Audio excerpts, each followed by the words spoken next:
Welcome to Breaking Banks.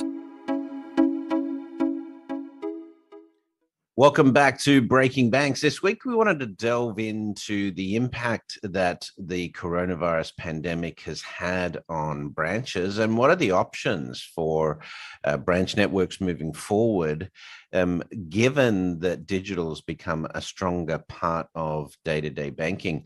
Joining us on the show today is Mark Aldred. He's the head of international sales at Auriga, which is a leading European supplier of bank software and technology solutions. And Mark has over 30 years experience in banking technology, including work with FIS and ACI worldwide. Mark, welcome to the show. Hi, Brett. Really good to be here. Thank you. Now, obviously, Mark, we've seen a decline in branch operations in most developed economies. Certainly, in the US, in the UK, the US shuttered a record number of branches in 2020, 3,300 branches alone in 2020. Of course, in the UK, we've seen about 50 branches each month closed since January 2015, more than one branch a day there. So, are we fighting a losing battle? We're sort of trying to, keep the branches relevant in the face of, clear digital adoption, and more reliance on digital technologies that we saw during the pandemic. Yeah, I'm not sure that we're fighting a battle at all, I suppose would be my first comment. This all started BC before COVID. So rightly, we're talking about the impact of COVID and rightly, it's been massive. Absolutely. And it's accelerated behaviors that already existed. And you've already highlighted, Brett, that those behaviors come out of increasing adoption of more digital channels, more digital banking. So there's a whole demographic moving very rapidly, already moved, in fact, away from branches and embraced mobile banking and other forms of digital engagement. So the battle, if we're fighting it, I think that the first round has been about these branch closures that you've just mentioned. And I think that's a blunt instrument to address the problem of cost, the problem of lack of usage. And I think it addresses some of the problems. I think we need to rephrase the battle, reframe the battle, and we need to look at branches in a different way. So, am I going to chain myself to my local branch door and say, don't close this? No, there are too many branches, they're too big, they're in the wrong places, they're too expensive, and it's not the way that most people choose to bank, excuse me. But I think there is some argument that we can keep them relevant, we can change their nature, we can remodel them, we can change the economics. And we're working with customers to do all of those things in parallel with, of course, them offering better, stronger mobile propositions, better, proper digital engagement and omnichannel engagement with their customers. Yeah, so my position's always been, we've had for some time people talking about building the Apple stores of banking and so forth. And we did have a few attempts at new types of branch designs emerge over the last decade or so. OCBC did Frank in Singapore. We have had Citibank launch a flagship store in New York City just over, I think it was November, December. So there has been sort of this push of branch of the future, but what COVID sort of establishes is that the reason people have slowed their branch usage, the reason that footfall traffic has declined is not a design problem necessarily, but a behavioral one. The fact that we have these new channels, particularly mobile, that allows us to do things that we could only do in the branch previously. So now that we have this capability and more people are learning to use these tools, then obviously they need to rely on the branch less, and it's more convenient, it's faster potentially to do it on the mobile. So it appears to be a behavioral issue rather than a design issue in my mind. But where are the technologies, particularly in respect to the stuff that you guys are working on, such as the next gen branch solution that you've created? um, are those technologies reversing that trend, or it is more that you're right-sizing branch networks and using the technology smarter from an operational cost perspective? Yeah, I think it's a little bit of both. So you're absolutely right that it's a behavioural change. It's not that branch remodeling has been going on for decades, and we haven't seen many really successful rollouts. We haven't seen people change the nature of banking. We've seen lots of coffee lounges. We've seen lots of other innovative ideas, but these have all been about giving the branch in its old form a new lease of life. So you mentioned technology, and certainly the technologies inside branches and the technology outside branches, and I think about self-service, customer-activated terminals owned by banks as opposed to the ones in their pockets. These devices should be treated like all other digital channels. They should be architectured, they should be integrated in the same way, and they should be made available to clients, customers, so that they can navigate the journey with the bank that they want. Increasingly, that's a digital journey rather than a physical in-branch journey. But yes, I think that the trick is to rethink what branches are for, not to try to make branches, to extend the life of branches in their current form. And what we found is the technology that our customers have deployed to support terminals in their branches, to support assisted self-service devices, to support self-service ATMs. All of these technologies can be extended to provide a different kind of branch. And what do I mean by different? I mean, first of all, more cost effective, lower cost. So we've been able to reduce the cost of the branches of some of our customers by considerable margins. We've been able to extend the hours where the service is provided by those branches to the customers, and bring new services to the branches. So it's not the same old, it's a whole range of new services. You mentioned the iStore, and that's a really important point, I think. Apple tried to rethink retail, and Apple Retail accounts for 34%, I think, at last count of Apple's right, but they have revenues. very different products from banks, right? Yes, people camp outside of Apple stores waiting for the iPhone. I don't imagine people doing that for a checkbook. Yeah, and ironically, when COVID struck and the Apple iStores were closed, Apple saw a decline in the sale of certain of their products. So right. Certain of their products, their customers need to go into the branch to try on, and the watch is a particular example of this. And they're publicly quoted as saying that some downturn in sales have been because of the lack of a retail presence through COVID.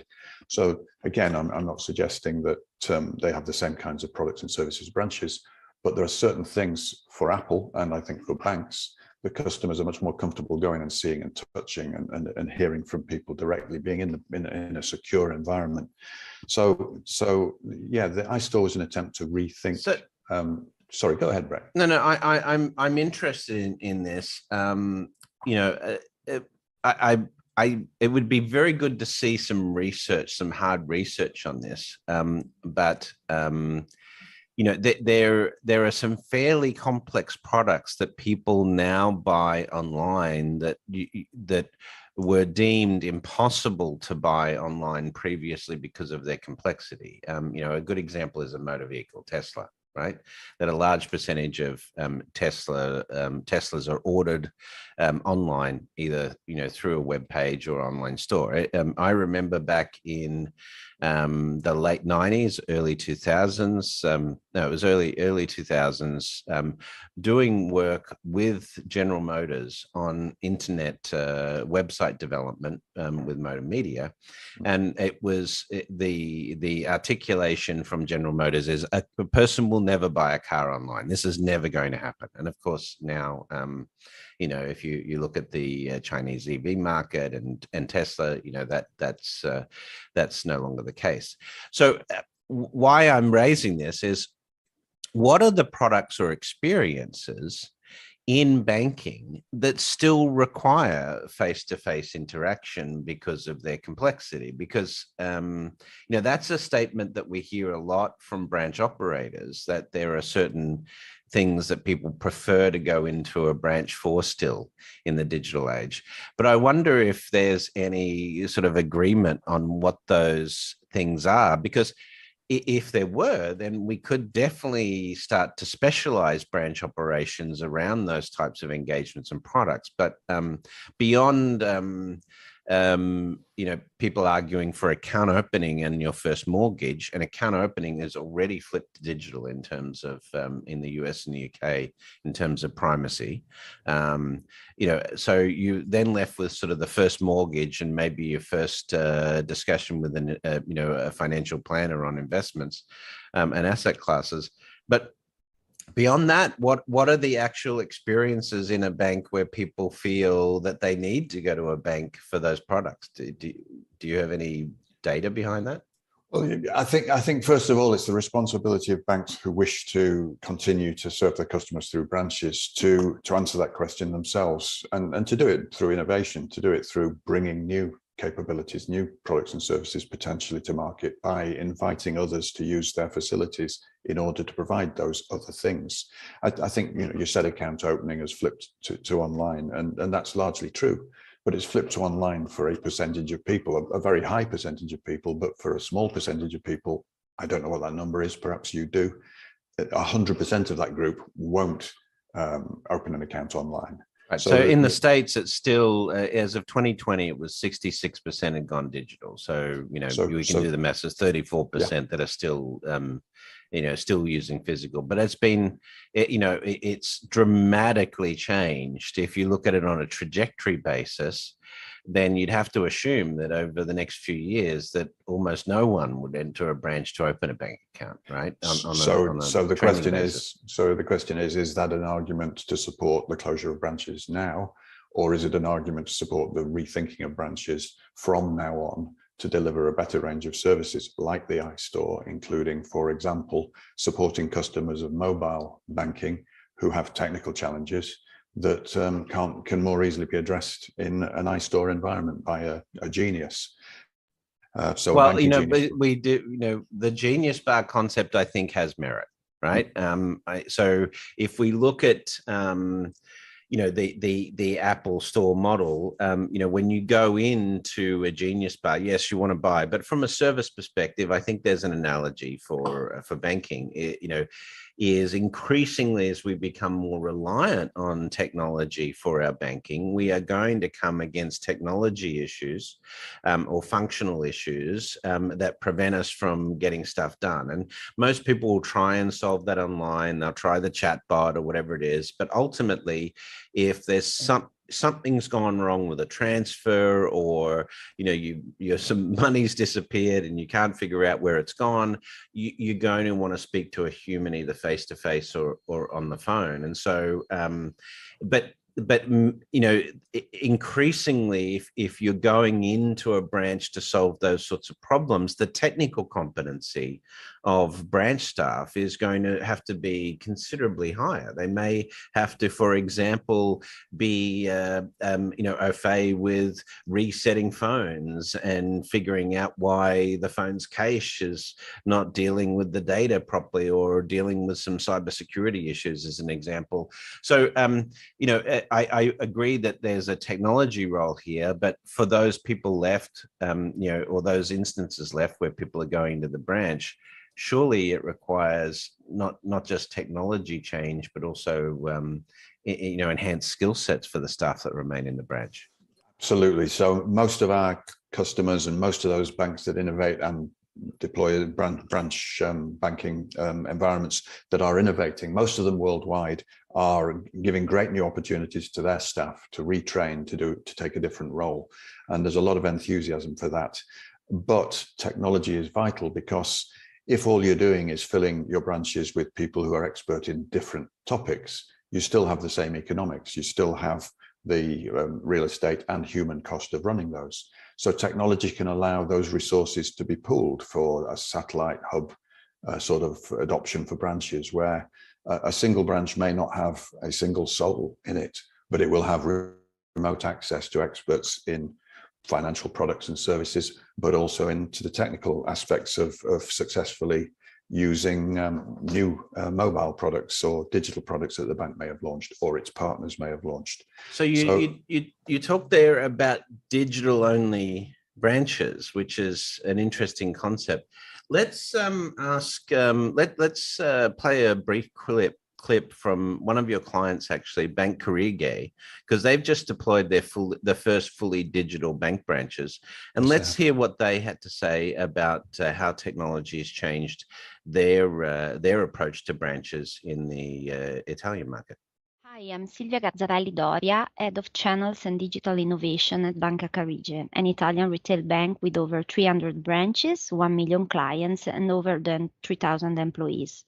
Last year, in November, we launched our first 3 smart branches using Auriga Next-Gen Branch digital self-service solution, including secure integrated video banking in branch to provide a new channel to our customers that mix the physical and digital offer. This new branch banking model is expected to increase profitability for the bank, with a fully digital branch reducing operating costs by 38% compared to traditional branches. And we are proud of how Auriga is working with us to seize this opportunity for change, addressing the digital challenge through an approach capable of integrating the physical experience with digital tools and automation.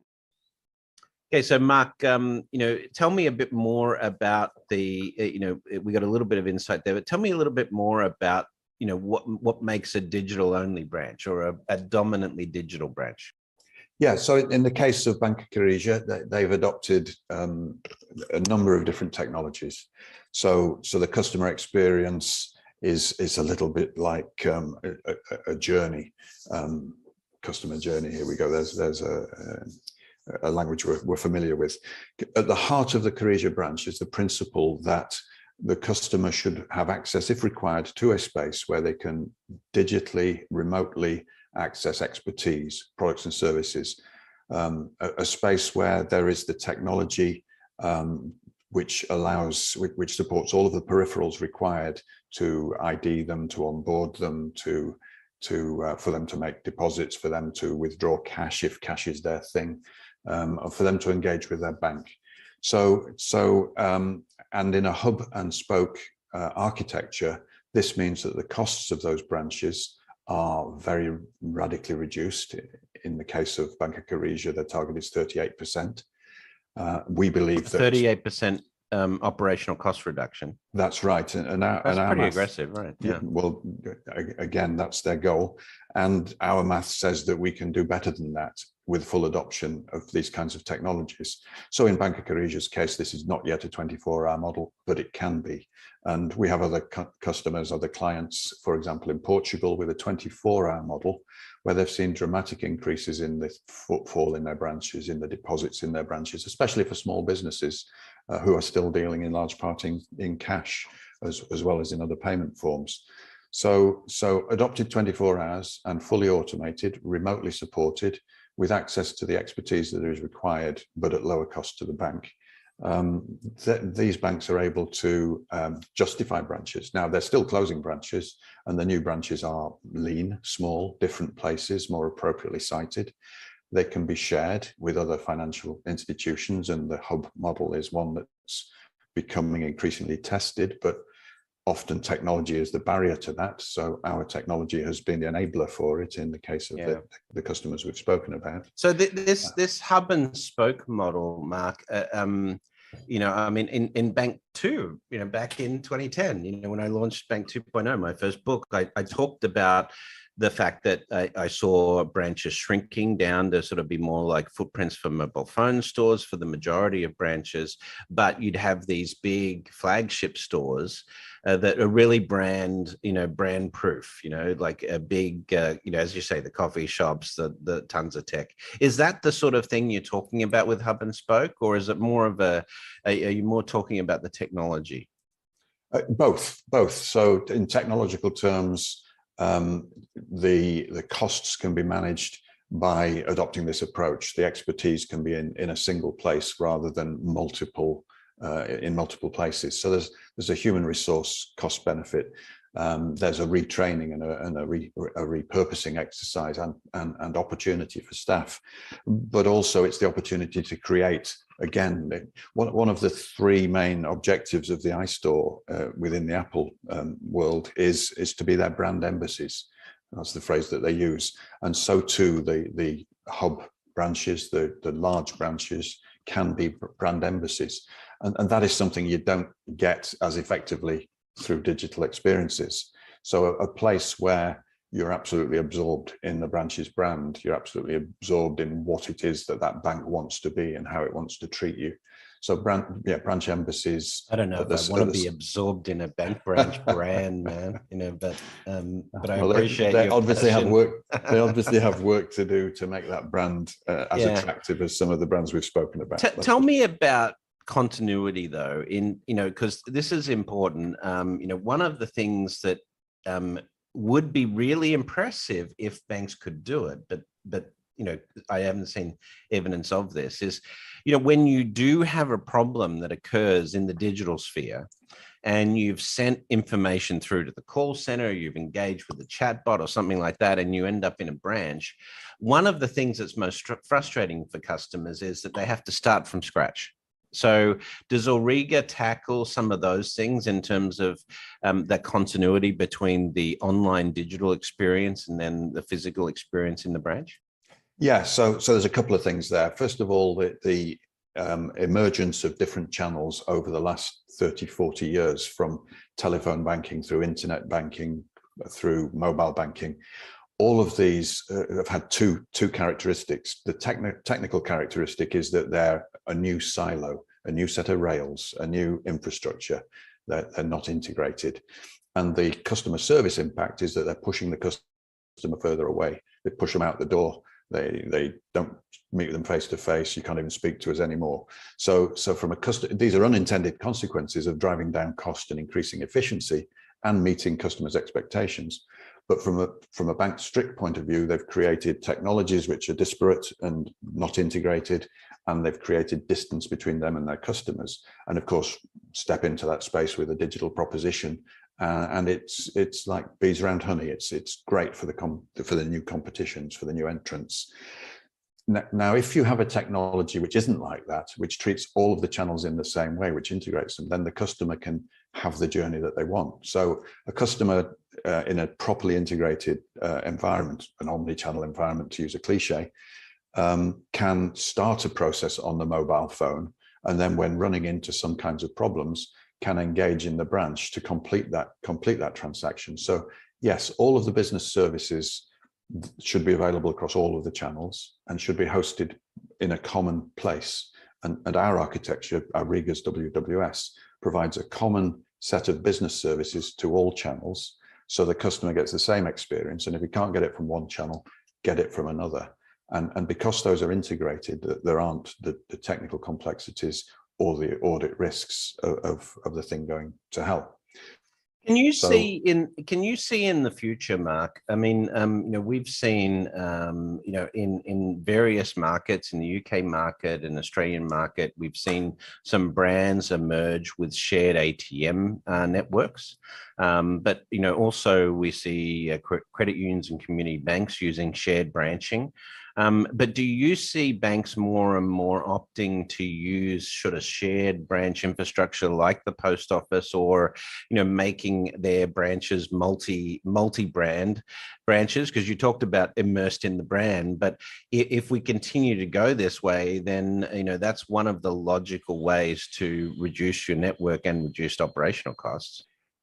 Yes, absolutely. So already there are examples worldwide of banks and other ATM deployers taking the view that these resources should be pooled. And we in Belgium, for example, are working with the 4 largest banks to deploy a neutrally branded pooled ATM infrastructure. So all of the ATMs of the 4 banks thrown into one pot, neutrally branded, and suddenly they're not competing with one another, 3 ATMs on the same street in a city centre, but they are able to deploy ATMs rurally, so that every 95% of Belgians will have an ATM within 5K of them. You can even have it that once you stick your debit card in, the branding comes up. With the screen technologies and stuff we've got these days, you could definitely create a branded experience, not just on the screen, but on the the ATM cowling or whatever you call it. Yeah, so our technology allows that to happen already. So at the bank level, at the individual level. So I will get the transaction, the brand image that is appropriate to me, the transactions that I most frequently use, the experience that I want, the menu that I have selected. And if I have different abilities, maybe there'll be some accessibility changes in the presentation at the device. Right. So in the ATM world, yes, we can have our own bank's experience if we choose to have it at any ATM. Technology allows that. The same technology allows the same impact with branches. Now here in the UK, there's experimentation where banks are sharing hubs, usually hosted by post offices, the post office. Right. They used to have 20,000 outlets. They now have 11,000 outlets. So they themselves have gone through massive closures, but it is still one of our biggest. Well, Starling Bank just announced they're working with the post office in the UK, which was exactly a surprise to everybody. So just fine with Marcus. There is, but if I may on that point, yeah, sure. If that doesn't give at least some evidence that an all digital bank can get some value from a branch asset, from a branch estate. The Starling example is a good one. I think neobanks, fintechs, and legacy banks look at one another jealously. The low costs and the fantastic functionality of some of the mobile entrants is a great problem to the legacy banks. The branch infrastructure, the customer bases of the legacy banks are obviously viewed jealously by the new entrants. You and I can agree to disagree on that one. but there we go. Starling have 11,000 branches. So yeah. So let's just wrap it up with one final question. 10 years time, what would you expect, just in 60 seconds, what would you expect branches to look like in terms of the volume of branches or the number of branches and their functionality? There'll be very, very many less branches. Those branches that there are will be in the most appropriate place, supporting small businesses as well as retail customers, because the small business guys are the people who are actually being left behind by all of this. They will be shared.